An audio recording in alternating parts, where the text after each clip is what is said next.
दो बड़े सुपरस्टार और दो बड़े सुपरस्टार्स का गाना एक ही टाइटल के साथ और एक ही प्रकार के म्यूजिक के साथ सोशल मीडिया पर हमने देखा कि कुछ ज्यादा ही चर्चाएं हैं और इस लड़ाई में खेसारी लाल यादव विजयी हो चुके हैं। खेसारी लाल यादव के गाने पर जितने लाइक्स आए हैं वो पवन सिंह की तुलना में दोगुने हैं।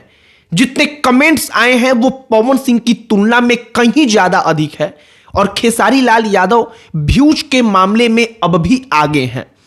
लेकिन यहां पर एक सवाल उठता है कि खेसारी लाल यादव विजयी तो हुए, लेकिन आखिरकार किस शर्त पर, क्या खोकर खेसारी लाल यादव ने इस उपलब्धि को हासिल किया? और दूसरा सवाल कि क्या वाकई में आज से 10 दिन बाद भी खेसारी लाल यादव के गाने का व्यूज पवन सिंह के गाने से ज्यादा रह पाएगा? मौजूदा वक्त में जातिवाद करके कैसे जो शुरुआती चरण में किसी गाने को बूस्ट मिल सकता है, यह सबसे बड़ा उदाहरण है। जो रंगबाज राजा करके गाना आया था, राजा रंगबाज पवन सिंह का और केवल रंगबाज खेसारी का, यह सबसे बड़ा उदाहरण है।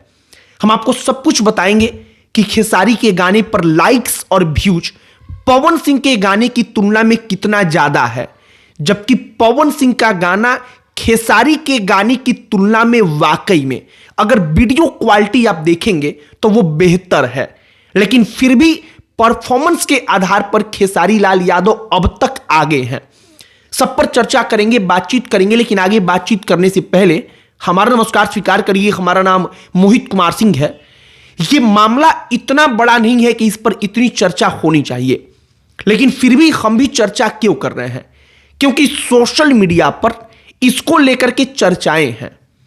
एक बात आप समझिए, इसके बारे में चर्चा इसलिए होनी चाहिए क्योंकि भोजपुरी इंडस्ट्री आज की तारीख में केवल दो किसी सुपर स्टार का घर चलाने के लिए नहीं है, बल्कि उससे हजारों और लाखों लोग जुड़े हुए हैं। एक और बात है, अगर किसी बड़े सुपरस्टार के साथ ऐसा हो सकता है तो फिर आप कल्पना करिए कि क्या वाकई में जो नया टैलेंट होगा, जो नए लड़के आते होंगे, उनके साथ भोजपुरी इंडस्ट्री में क्या होता होगा। उनके गानों को, उनके लेखनी को सच में कितनी तवज्जो और कितना क्रेडिट मिलता होगा, कितनी उनको प्राथमिकता दी जाती होगी, और क्या वाकई में उनके क्रेडिट को नहीं चुराया जाता होगा।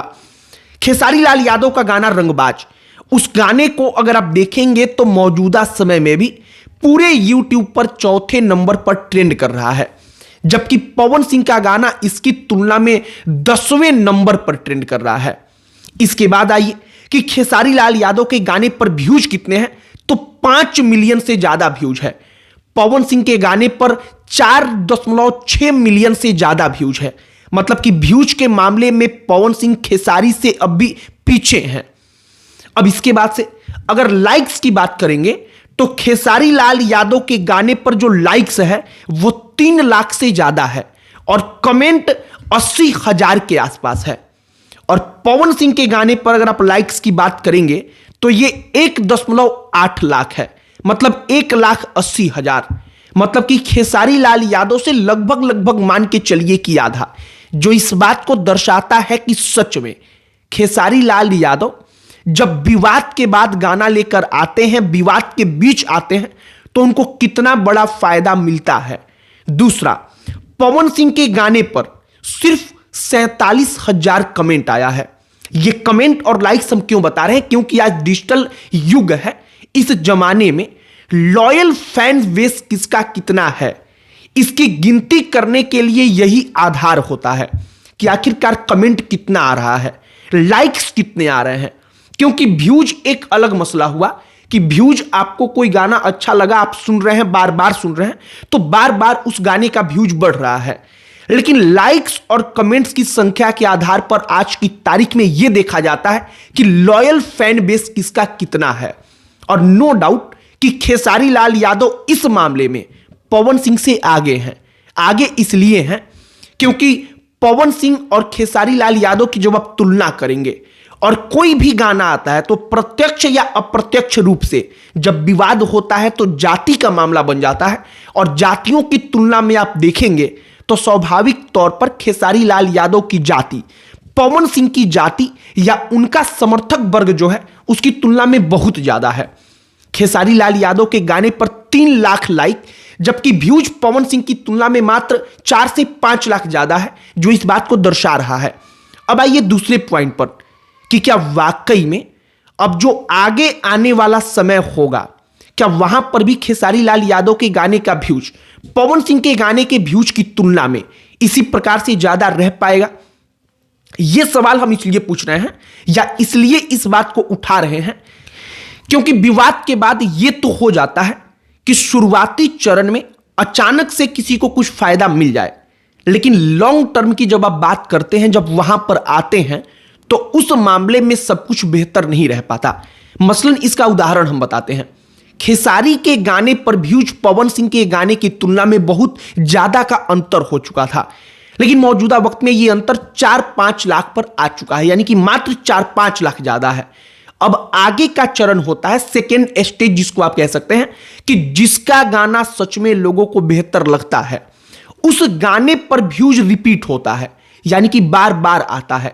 शुरुआती चरण में विवाद के बाद जाति के नाम पर या किसी दूसरे आधार पर अचानक से व्यूज आया, लाइक्स आ गए, कमेंट्स आ गए, लेकिन उसके बाद वो लाइक्स, कमेंट्स और व्यूज रुक जाएंगे।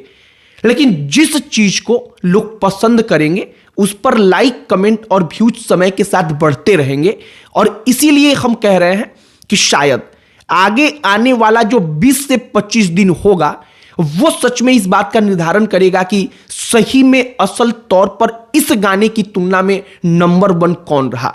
अब सबसे महत्वपूर्ण बात कि क्या सच में अगर जो सबसे बड़े चेहरे हैं वहां पर उनको इस बात से मतलब नहीं कि साहित्यिक चोरी कितनी गंभीर बात है। कोई गाना कोई राइटर लिखता है, उसको चुराना, कोई आइडिया, कोई म्यूजिक, ये सब कुछ कितना गंभीर मामला है। तो जो नए लड़के आते होंगे जिनको कोई नहीं जानता, जो सच में केवल अपने टैलेंट के दम पर भोजपुरी इंडस्ट्री में कुछ बेहतर करने आते होंगे, उनके साथ कितनी ज्यादती होती होगी, शायद इसका अंदाजा भी हम और आप नहीं लगा सकते हैं। फिलहाल जो पवन खेसारी के बीच का विवाद था, इसके बाद से जो सब कुछ हुआ है, किसको क्या फायदा मिला है, हमने सोचा कि एक बार आकलन किया जाए, जिससे आप समझ पाए कि सच में सोशल मीडिया पर विवाद खड़ा करके कोई कंपनी, कोई आर्टिस्ट कैसे फायदा कमाता है। बाकी आपकी इस पर क्या प्रतिक्रिया है, कमेंट बॉक्स में लिखकर बताइएगा। इस वीडियो को यहीं पर समाप्त करते हैं। अन्य कोई टॉपिक जिस पर आप चाहते हो कि हम वीडियो बनाएं, उसे भी कमेंट बॉक्स में लिखकर बताइएगा। हमारा पूरा प्रयास होगा कि हम उस टॉपिक पर भी वीडियो बनाएं। बाकी इस वीडियो को यहीं पर समाप्त करते हैं। अंत में हमारा परिचय, हमारा नाम मोहित कुमार सिंह है। बहुत बहुत धन्यवाद।